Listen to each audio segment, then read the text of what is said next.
High viewers. Kalvakuntla Chandrasekhara Rao, that means KCR, నిన్న frustration అసలు ఎట్లా మాట్లాడాడంటే కుక్కల కొడుకులు అన్నాడు. అసలు ఇంకా ఆయన తెలుసు కదా, మొన్ననే అన్నట్టుగా ఉన్నాడు. నేను అసలు ఏ రోజన్నా భాష అన్నది పద్ధతిగా లేకుండా బూతులు తిట్టానా? ఇదేం భాష రేవంత్ రెడ్డిది అద్దని ఇది కాసేపే ఎగే నిన్ను తిట్టాడు ఘోరంగా. అధికారంలో ఉన్నప్పుడు అంతే, అధికారం పోయినా అంతే. ఫ్రస్ట్రేషన్ వచ్చిందంటే బూతులు తిట్టాలి. Vasavi online services. మా వద్ద పాస్పోర్ట్ వీసా సర్వీసెస్ కలవు. వీసాలో 99% అప్రూవల్ సక్సెస్ రేట్ ఉంది. Please contact 8019482544. ఎందుకు మరలా ఈ రకం ప్రజల్లోకి వెళ్ళి బూతులు తిడుతాడు ఏంటి అన్నప్పుడు, కవితకు సంబంధించి ఈడీనే కాకుండా సిబిఐ కూడా ఎంటర్ అయ్యి మా విచారణకి మేము విచారించాలి, ఆవిడ మా కస్టడీకి ఇవ్వండి అన్నట్టుగా, లేదు ఆవిడ జైల్లోనే ఉంచుతారు కదా, సరే అక్కడికి వెళ్ళి విచారణ చేస్తాం అన్నట్టుగా వాళ్ళు ఎంటర్ అయినట్టు తర్వాత కోర్టు వచ్చేసి సరే చెప్తా ఉన్నారు. తర్వాత కోర్టు కూడా చెప్పిందిలేండి. ఈ మూమెంట్లో మొత్తం ఇంకా కవిత గురించే మాట్లాడతారుగా. దెన్ బీఆర్ఎస్ పార్టీకి సంబంధించి రిమైనింగ్ వాళ్ళ గురించి డిస్కస్ చేసుకుంటారుగా. అప్పుడు ఇంకేమైంది? మేడిగడ్డ సంబంధించి ఆ పిల్లర్లు ఎలా పగుళ్ళిచ్చింది అండ్ వీళ్ళ హయాంలో అవినీతి ఎక్కడెక్కడ ఎలా జరిగింది ఏంటి, ఇవే డిస్కస్ చేస్తారు అంతా కూడా. ఇప్పుడు ఒక మంచి పని గురించి ఎవరైనా మాట్లాడుకుంటే రిమైనింగ్ మంచి పనులు ఏమున్నారని ఆలోచిస్తారు. ఒక అవినీతి గురించి, ఒక కేసు గురించి మాట్లాడుతుంటే రిమైనింగ్ ఇటువంటి ఏమున్నారని ఆలోచిస్తారు. అలా ఇప్పుడు కేసీఆర్ ఏమంటున్నాడు, కాంగ్రెస్ గవర్నమెంట్ వచ్చినటువంటి 2-3 నెలల్లోనే 200 మంది ఆత్మహత్యలు చేసుకున్నారు, పంటలన్నీ ఎండిపోయినాయి. అదేమంటే వర్షపాతం ప్రాబ్లం అంటున్నారు. వర్షాలు ఉన్నా లేకున్నా రిజర్వాయర్లోని నీటితో పంటలు తడపచ్చు. ఎండిన పంటలకు సంబంధించేసి మీరు మహా అయితే కొంతమంది అధికారులను పెట్టి అక్కడ వచ్చేసి ఎన్ని ఎకరాలు ఏంటి అని చెప్పేసి లెక్కలు తీసి వాళ్ళకి నష్టపరిహారం ఇవ్వచ్చు. అంతేగాని వర్షాలు పడలేదు మేమేం చేయలేము చేతులు ఎత్తేస్తే ఎట్లా అని చెప్పేసి ఆయన మాట్లాడే విధానం చూస్తే ఎవరైనా సరే రిమైనింగ్ విషయాలు మర్చిపోతారు. అట్ ది సేమ్ టైం ఆయన మాట్లాడుతున్నప్పుడు వాడిన భాష ఏదైతుందో, ఇదేంట్రా కేసీఆర్ ఎట్ట తిట్టాడు అట్ట తిట్టాడు, అరే ఆయన అన్నాడు మాటలు నువ్వు చూసావు, అచ్చం మనం రెగ్యులర్గా మాట్లాడుకునేవారు, లైక్ ఇలా డిస్కస్ చేస్తారు అంతా కూడా. ఇంకప్పుడు ఏమవుతుంది, కవితకు సంబంధించి దాన్ని మద్యం పాలసీ సమ్మెద ఉంది కదా, లిక్కర్ పాలసీ, దాని సంబంధించి అంతా డిస్కస్ చేయరు. ఇది కాదురా నేను కేసీఆర్ మాట్లాడిన మాటలు చూడరా, ఇవి మాట్లాడుకున్నారు జనాలు. సో కేసీఆర్ అదే స్ట్రాటజీ ఇక్కడ అవలంబించారు. దానికి తోడు మూర్ఖుడు చంద్రబాబు అంటూ అదొక డైలాగ్, మళ్ళా అదొక కథ. సో జనాల్ని డైవర్ట్ చేయటంలో, వాళ్ళు ఆలోచించే అంశాలని పక్కకు జరపడంలో కేసీఆర్ ఎక్స్పర్ట్, అందులో నో డౌట్. ఇక ఇప్పుడు కవితకు సంబంధించి ఆల్రెడీ మనీ లాండరింగ్కి సంబంధించి ఈడీ ఎంటర్ అయింది, దర్యాప్తు చేస్తుంది. కవితను అక్యూజ్గా చేర్చారు. మొన్న బెయిల్ అని చెప్పేసి రౌస్ అవెన్యూ కోర్టులో కవిత తరఫు లాయర్ అంటున్నప్పుడు, అసలు మద్యం పాలసీ స్కెచ్ అంతా కూడా కవితదేనయ్యా, మీరు ఆమెకు బెయిల్ ఇస్తారంటారేంటి? ఆల్రెడీ అప్రూవర్గా మారినటువంటి వారిని ఆమె ఇబ్బందులకు గురి చేస్తుంది, బెదిరిస్తూ ఉంది, సాక్ష్యాలు తారుమారు చేసింది, ఫోన్లోని డేటా అంతా డిలీట్ చేశారు. ఇటువంటి వాళ్ళు ఇక బయటికి వెళ్తే ఇంకేమన్నా ఉందా? వద్దు బాబు లోపలే ఉంచండి అని చెప్పేసి వాళ్ళు అన్నారు. ఇప్పుడు సిబిఐ ఎంటర్ అయింది.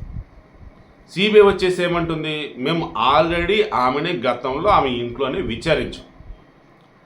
అప్పుడేంటి ఆమె అక్యూజ్డ్ కాదు.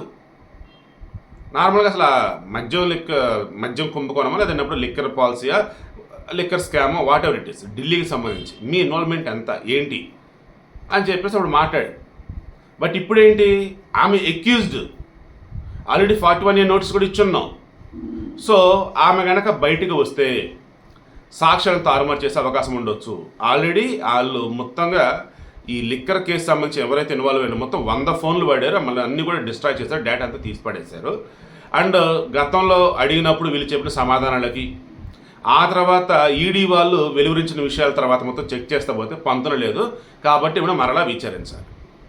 ఇస్తే సిబిఐ మాజీ జేడీ లక్ష్మీనారాయణ ఏమంటున్నాడు, ఇప్పుడు సిబిఐ వాళ్ళు ఎంటర్ అవడానికి కారణం ఏంటి అన్నప్పుడు ఒకటే చాలా క్లారిటీ చెప్పాడు.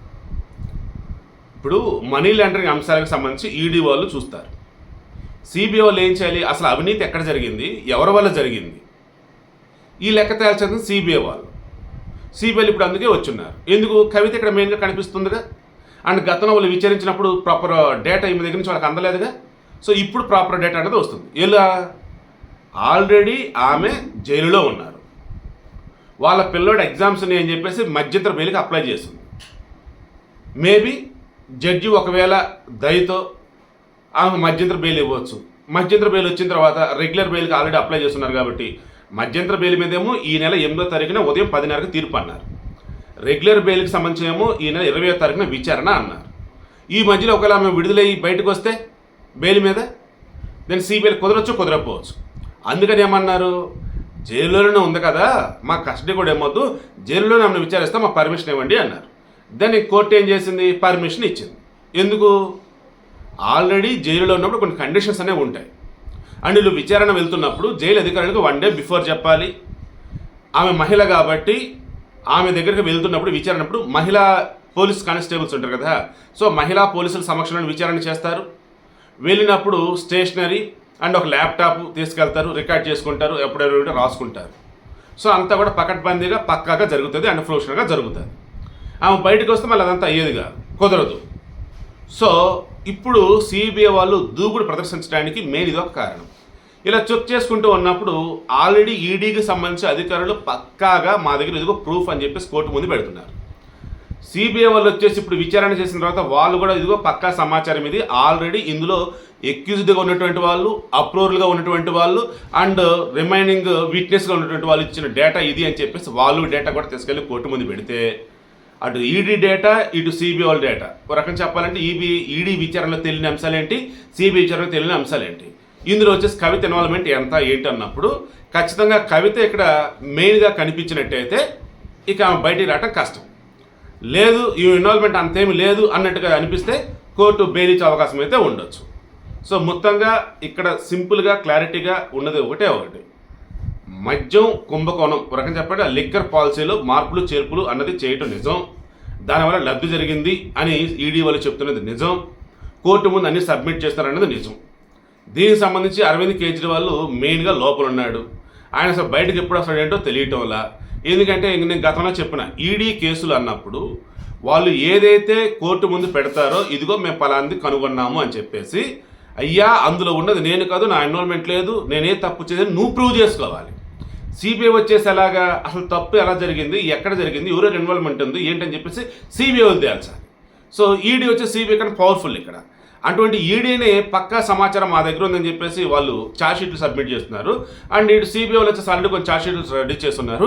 ఇందులో రెండింటిలో కూడా ఇప్పుడు కవిత పేరు అనేది ఉంది. అండ్ మెయిన్ ఇవే కీలకం అంటూ ఉన్నారు. అండ్ ఆల్రెడీ అప్రూవల్గా మారిన వాళ్ళు ఇచ్చే సమాచారం ఉంది ఇక్కడ కవిత వచ్చేసి ఏమంటుంది, నేను అప్రూవల్గా మారను అంటుంది, నేను అసలు ఏ తప్పు చేయలేదు అంటుంది, ఇది మనీ లాండరింగ్ కదా పొలిటికల్ లాండరింగ్ అంటుంది. ఇప్పుడు సిబిఐ వాళ్ళు కనుక మనీ లాండరింగ్ పొలిటికల్ లాండరింగ్ పక్కన పెట్టినట్టయితే, వీళ్ళు వచ్చేసి ఈమె తప్పు చేసింది అని చెప్పేసి ప్రాపర్ డేటా కనుక సేకరించి కోర్టు ముందు కనుక పెట్టినట్టయితే ఆమె బయటికి రావడం కష్టం. ఆమె బయటికి రాలేదంటే ఇక్కడ బీఆర్ఎస్ ఒక సీట్ కూడా గెలవడం కష్టం. అక్కడ ఆమ్ ఆద్మీ పార్టీ వచ్చేసి పీకలోతు కష్టాలు కూరుకుపోతుంది అనటంలో ఎటువంటి డౌట్ కూడా లేదనమాట. సో సిబిఐకి ఆల్రెడీ ఎంక్వైరీ చేసుకోవడం చెప్పున్నారు తిహార్ జైల్లోనే 1 డే బిఫోర్ జైలు అధికారులు చెప్పాలి. అండ్ జైల్లో ఉన్నప్పుడు కొంతమంది మహిళా పోలీస్ కానిస్టేబుల్ ఉంటారు చూశారు, వాళ్ళ సమక్షంలోనే సిబిఐలో విచారణ చేయాల్సి ఉంటుంది.